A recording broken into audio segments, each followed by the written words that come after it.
Hey everyone, welcome back to the workshop. Artisan Pirate here, and in today's fun video we are going to be talking about the scroll saw. More specifically, the versatility of an amazing tool that doesn't take up that much of a footprint in a small woodworking shop. There can be a ton of amazing projects made on a scroll saw, and that's what I want to show you guys today.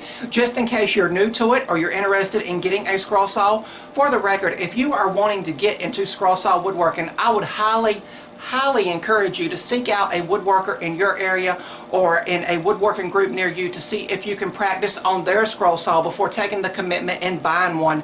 I would severely be disappointed if someone picked up a cheaper brand of scroll saw, if that makes any sense, and it was fumblesome and tedious to work with, you know, to where you get frustrated with it, as opposed to getting a scroll saw like I use here and you're able to enjoy it pretty much right out of the box with a little bit of time and effort and practice on it.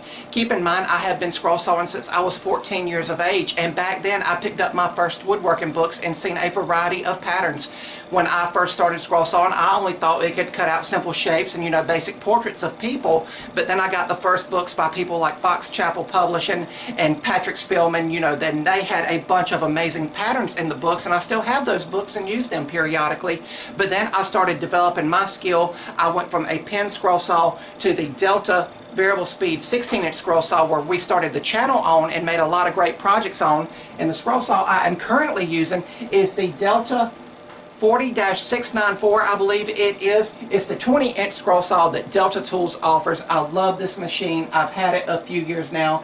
I've totally took it apart, re-greased the bearings and everything, and we have also hopefully made a lot of great content on it. But what I want to tell you about in today's video, the types of projects that can be made. Now, as I said in the beginning, when I first started really getting comfortable with a scroll saw, and you know, the penless blades, you know, they're a little bit more fragile than the pen blades because they're smaller.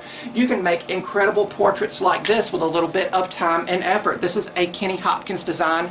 I really love all that's going on in it. You have the ship's wheel, and you have a ship within the ship's wheel, and then you have a lighthouse showing its guiding light. And it took me around a week to scroll this out because I've done this in between filming video content for you guys, and this was just a made-for-me project, and it hangs on the display wall. But this is all I thought a scroll saw was capable of until I started learning and researching. And then, of course, when I got on the internet and found people like Steve Good, you know, and Sterling Davis, and they were knocking out amazing and creative projects, especially Steve Ramsey, like it woodworking for mere mortals when he had a scroll saw. But then I got into doing portraits like this Santa Claus portrait here, and this is an H. Bodas design. Bodas, I hope I'm pronouncing that name correctly. And this was cut out with spiral scroll saw blades. That's one major advantage of a penless scroll saw. You can use a variety of different blades. A pen scroll saw will not allow you to have that versatility, in my mind, of making amazing projects like this. There can be some amazing projects made with a pen scroll saw. You can just do a quick search on YouTube and find where they made. Sterling Davis, as I mentioned, started with a basic pen scroll saw, and he made a lot of great content for his YouTube channel. But this is an example of a spiral blade, and it kind of leaves like a rounded edge because no straight lines are found in nature. I use completely straight number 5 blades for this one here, but you can see how the details in this one are more crisp, and the ones in the Santa Claus portrait are kind of rounded. That's an example of flat scroll saw cutting and those patterns there. Now you can take it into the third dimension, and this is what you guys mostly know me for, and it is the custom compound cut keychains. I carry these with me everywhere. They have hung from the rearview mirror of my truck, and they have always got great conversation going on around them. But there you see the one that says Artisan Pirate, and this uses the Steve Good keychain pattern generator that he offers for free. You can, of course, send him a donation if you felt led to do so. And then here's another one that says Myrtle Beach. Now this can only be accomplished if you are using penless blades, so please keep that in mind. I still use the number 5 blade, the same blade I used to cut out pretty much everything I'm going to show you here. There might be a few exceptions on that, and I'll let you know as we go along. But this is one of the amazing things that can be made on this tool here. And keep in mind, they're not a very loud tool. I'm going to turn mine on. I do have a foot switch. I would also highly encourage that if you're going to get into scroll sawing. But I just press my foot down on the switch that's on the shelf below it, and it starts up. You can see it's not a very loud tool. You honestly really do not even need ear protection, but I usually have the air filtration unit on. Sometimes I have another friend over here working, the lasers going, the air assist going, music going, so I will always wear ear protection out in the workshop. Then you can do a variety of different things with a scroll saw, and this is where a scroll saw pattern's versatility is going to come into play. This is a Steve Good design that I cut out. It's very nautical and beach-like, so really neat, and you can see it's got layers there to give it some depth and dimension. But what I want to talk about with versatility, I believe you could take just the anchor here, that be a standalone scroll saw project. You could take the ship's wheel on the back, and that could be a standalone scroll saw project, but when you combine them together, they make this amazing design, and this is how Steve Good intended it. And again, this was cut out with the number 5 blades. And keep in mind, this is not a discussion about scroll saw blades. This is just showing off what a scroll saw is capable of in case you are ever wanting to take the plunge and pick one up. And I'm about to show you some more versatile projects. But I would also highly encourage you, if you're curious about getting into scroll saw woodworking and you're genuinely interested, please seek out a woodworking club in your area or a woodworker in your area that you may know that might have a nicer scroll saw like the Delta that's sitting behind me, or its copy, you know, the DeWalt DW, I think it's the yellow one, the DW788, I believe it is. I've used one of those. I've used a Pegasus scroll saw, I've used a Craftsman scroll saw, but I've always loved using my Delta scroll saw because this is what my grandfather led me to with the original 16-inch one. Again, we started the channel on, so I would highly encourage you to seek out someone that has a nice scroll saw to practice on and get a few pointers from before just going and buying one. Of course, you can pick up a scroll saw now at a second-hand shop. I've seen several in my areas that go for between $70 and $80. There may be a few missing pieces to it, but you have a great starting source right there if you are not wanting to do the initial $400 or $500 for a nicer scroll saw. So please just keep that in mind. One other thing I like about scroll saws, and this is another Steve Good design, is layered work. You can see here how we took, I believe, is 7 layers of 1/4 inch material here, and once everything was cut out, it made this nice little Easter bunny shadow box here in the shape of an Easter egg. And another great thing about scroll sawing is stack cutting. Now, I don't have no examples of that here, but it's where you can take each pattern and stack cut it and make multiples of one as you go. When I originally made this shadow box just to give out at Easter, I stack cut 3 or 4 of them and made all 4 at one time and finished them all 4 at one time. But then the interest was so there that I went back and made another individual one for a YouTube video. So that's real cool springtime project with the Easter bunny there. You can also do dioramas. Again, this is another Steve Good design, and all this stuff is cut with number 5 blades, and it's just a nice little sailboat there, you know. So you can do a lot of miniatures and models with this. I believe if you were a model maker, a scroll saw would be an essential tool for you. You know, if you're going to use wood, like make wooden boats or houses for like a model train layout or something like that. You can also use your scrap wood. If you're a cabinet maker or something like that and you have a ton of scrap wood available, you can make little stuff to give out and set around, like this little stick figure here. And this is a Fox Chapel Publishing design, and you see I have my NC Woodworker's pencil sitting in it. He is the javelin thrower. You know, the pencil is turned around the wrong way, of course, but I did want the NC Woodworker name showing there, and it sits over here on the shelf. He is made from oak, so a scroll saw is also a great way to use up just scrap wood that has accumulated in your workshop. You can also cut out puzzles. Now, this was cut out with a number 2 blade, and because of that, you need these pieces here to interlock as tight as they can.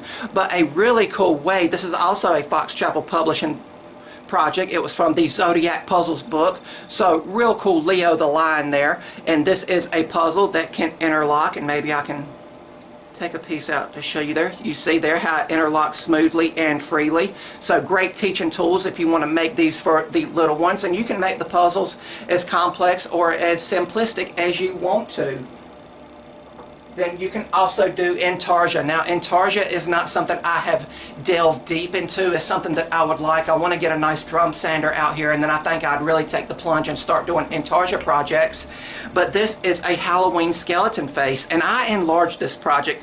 This is a Fox Chapel Publishing and Scroll Saw woodworking pattern, and it's meant to be a refrigerator magnet, you know, so it was supposed to be about that big, but I, again, was unfamiliar with the full process of Intarsia. I had done segmentation, and that's just where you take just one individual piece of wood, cut out your design, sand, shape, and contour everything, and glue it back together. I do have some examples over on the wall of that. I just didn't pull them down for this video, but this is the next level, and this is Intarsia, which uses 4 different types of wood. So you photocopy the pattern several different times and attach it, and you just try your best to line up grain direction.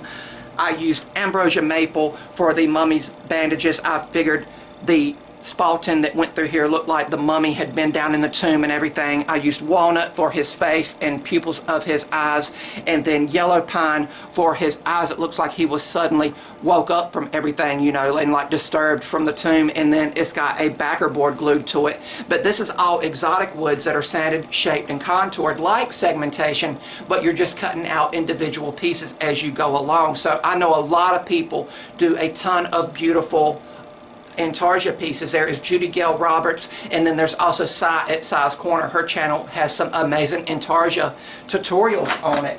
Now, again, taking it into the 3rd dimension, you can also make beautiful compound cut pieces. And what compound cutting is just essentially just like the keychains, but you're not making keychains. You're making beautiful and unique and sometimes one of a kind ornaments.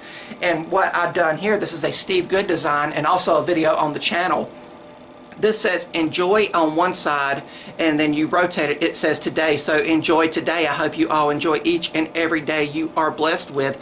But I cut this out with a number 12 blade because of the thickness of the material. The material started as a 1 1/2 inch thick piece of wood and a strip of wood, and I believe this was just a 2x4 I ripped down for a teaching video, but it's been one of my most popular pieces that I take around when I do demos and all, and people are like, there's no way it was made on a scroll saw, and I'm like, yeah, and I'll show them the video, and they're just amazed. So Steve Good has a bunch of these projects. He even has another one that I've done, I believe I've done it on video, that says Love Wood. So this is a great little piece here. It's not as big as this one, but this is also a great piece here to make and give to a woodworker. You know, we love working with the exotics, the basics, the plywoods and everything. So it's a real neat little thing, and I've got it set over there just beside this scroll saw. And then you can also take it to the next level and make beautiful compound cut flowers. Now this is a little tulip, I believe. It was cut out of, again, a 1 1/2 inch square strip of wood. And I did use number 5 blades for this because of the tediousness of some of those tight turns. I used a number 12 on this piece because some of the cuts are very hard to do, and you just have to kind of nip away until you can turn that thicker blade along your cut line, if that makes any sense. But I did use the number 5 blades on these, and this project came out amazing. This is also a piece I travel with, and again, it was made on a scroll saw. But for compound cutting, like making these projects or even making the keychains, you need to make sure your scroll saw is dialed in at a perfect 90 degrees, meaning that your blade is perfectly lined up with the table at a perfect 90. That way everything is nice and uniform and will slide apart once everything is done, if that makes any sense. That's also key for stack cutting or cutting any thickness of material that's over 1/8 inch or 1/4 inch, especially for puzzle cutting as well. And I know a lot of people, when they see a scroll saw, they immediately think of fretwork. Now, fretwork is a very tedious form of scroll sawing with multiple interior cuts. This was a project I'd done on video, and this is a classic fretwork picture frame. You can see all the detail in it, and I have my promo picture for the Pirate gigs put in it for now. It holds a 4x6 photo, but this is a Fox Chapel Publishing project as well. But you can see how tedious this would be to cut out, and I still think a scroll saw is a very therapeutic tool to use. I do my best thinking either when I'm doing the yard work or I'm sitting here scroll sawing, because I'm comfortable enough with it, and it's a safe enough tool that I can zone out while listening to some good music, you know, just think about the day, think about the week ahead, think about an event coming up like maybe a pirate gig or something. And just Fretwork is usually what's called meditation pieces, where you can do just that, zone out and enjoy the project of making something. Now I know there's also people that have made the beautiful and majestic domed Fretwork clocks, like some of them are as tall as me, you know, some of them sit on a countertop, and people will say they spent 6 months making just one project, and that just blows my mind. I would like to ultimately make one of those later on down the road, you know, just in between other stuff, and maybe document it. I don't know if I would document that on video because of the time involved in it. I would just want to enjoy the actual making part of it. But I hope this video has inspired some people and just shown off what a scroll saw is capable of. As always, I'm happy to help anyone get into the hobby. I try to inspire everyone, and I hope this video has inspired you to start looking at projects and maybe getting ideas. Now, of course, you can get scroll saw patterns from everywhere. If you're just getting started, I would highly encourage you to go to Steve Good's website, scrollsawworkshop.blogspot.com, and he has a huge pattern offering from beginner to intermediate to advanced scroll saw patterns. But I hope you have liked this video. If you're new to the channel, I highly encourage you to click that subscribe button and follow along on all of the adventures. And of course, follow me on Instagram and social media as well. Links to all my social medias, as well as ways to contact me, will always be linked down in the description box below these videos. That's about all for this one. And remember, guys, if I can make it or do it, so can you. I'm the Artisan Pirate. Take care, and I'll see you guys real soon.